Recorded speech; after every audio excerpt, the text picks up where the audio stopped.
Clara, temos livro? Oh, temos.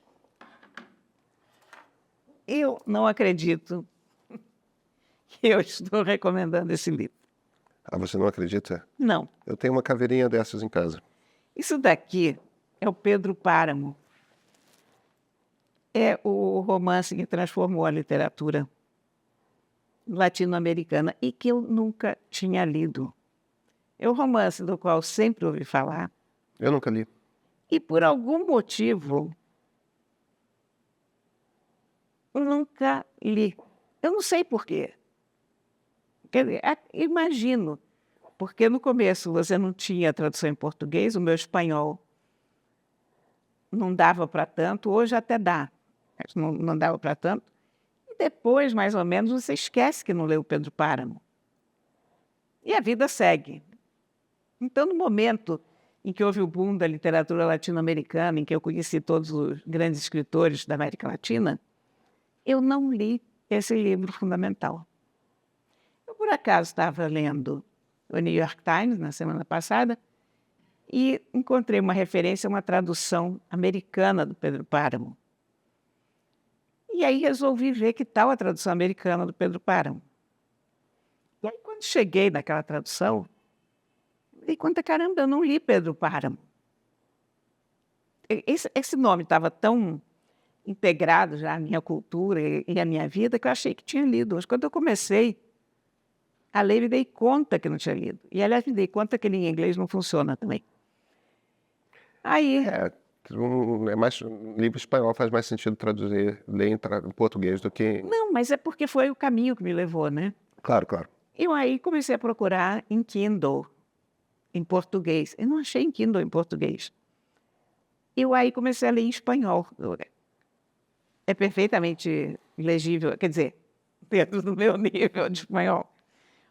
Tem gente que não vai conseguir ler, como eu não consegui antes, e tem gente que vai ler com facilidade. Mas, enfim, isso não vem ao caso. Que vem é que eu aí digo, não, deixa eu ver como é que está isso em português. E descobri que havia essa tradução do Éric Nepomuceno, que é o melhor tradutor do espanhol que a gente tem. Ele traduziu 100 Anos de Solidão, é uma perfeição a tradução dele. Realmente é.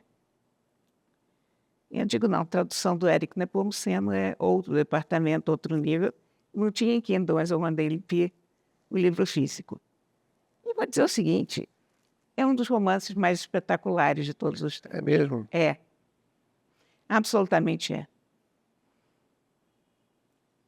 O Juan Rulfo foi um mexicano que escreveu pouquíssimo. Escreveu um livro de contos, O Chão em Chamas. O Chamas no Chão, pior que eu não me lembro do nome. Olha, é uma miséria isso da gente não ter memória na vida, né? Mas ele tem esse livro de contos que eu havia, sim, lido há muitos anos, e esse romance extraordinário. E depois ele parou de escrever. E esse livro foi imediatamente... J.D. Salinger, mexicano. É isso. Ele foi traduzido para o mundo inteiro. As pessoas, durante um tempo, cobravam do Rulfo um segundo romance, mas nunca aconteceu. Mas isso aqui é absolutamente maravilhoso. É a raiz de todo o realismo mágico latino-americano. É um livro em que vivos e mortos convivem em diferentes dimensões do tempo. Bastante mexicano. É muito mexicano. E é muito bonito, é árido como o México. É engraçado, é um romance em que a paisagem e a linguagem estão muito unidas, sabe? São elementos semelhantes. Sabe que eu gosto muito da América Latina.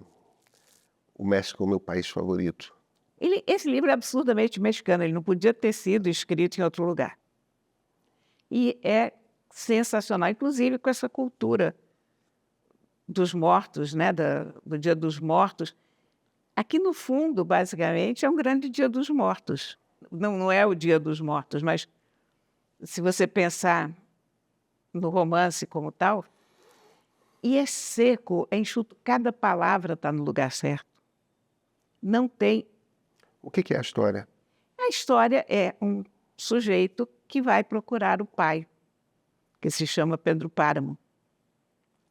Isso num vilarejo perdido, um vilarejo fictício lá no fim do mundo. E ele se aproxima desse vilarejo com um tropeiro, que tem um burro e tal. E ele diz, mas por que isso está assim quieto, né? É tão triste ele vendo o povoado longe. Parece que não mora ninguém aí, o tropeiro. Mas não mora mesmo. Mas está cheio de gente, todos mortos.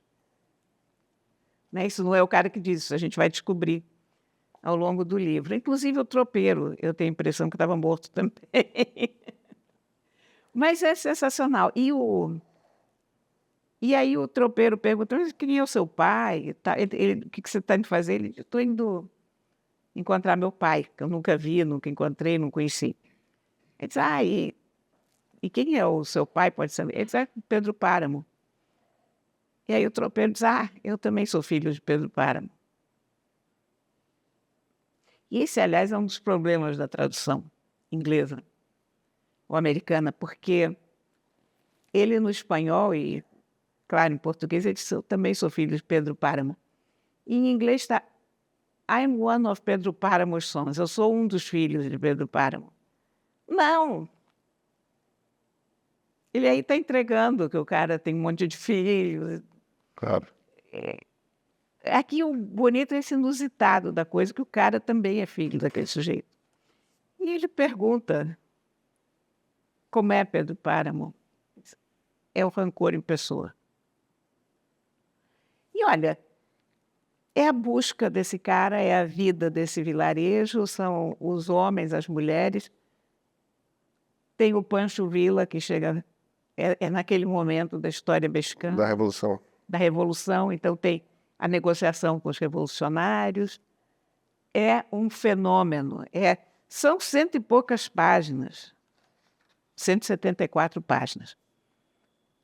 E quando você acaba de ler, você quer um tempo de silêncio, de sossego, você não quer abrir nenhum outro livro, você não quer nada, porque você tem que assimilar esse fenômeno que você acabou de encontrar. Uau! Que descrição, hein, Cora? Mas é isso. E tem uma excelente introdução do Éric Nepomuceno. Excelente. Situando o romance, o Arnulfo, enfim. Eu estou chocada que eu só li agora. Mas, por outro lado, eu estou tão feliz que eu li. Que bom. E essa edição é uma edição bastante recente, é uma reedição, é a 8ª edição.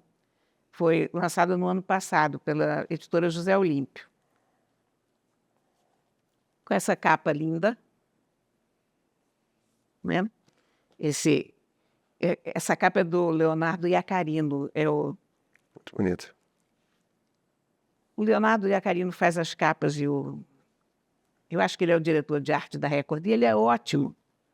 Todas as capas feitas por ele eu acho geniais.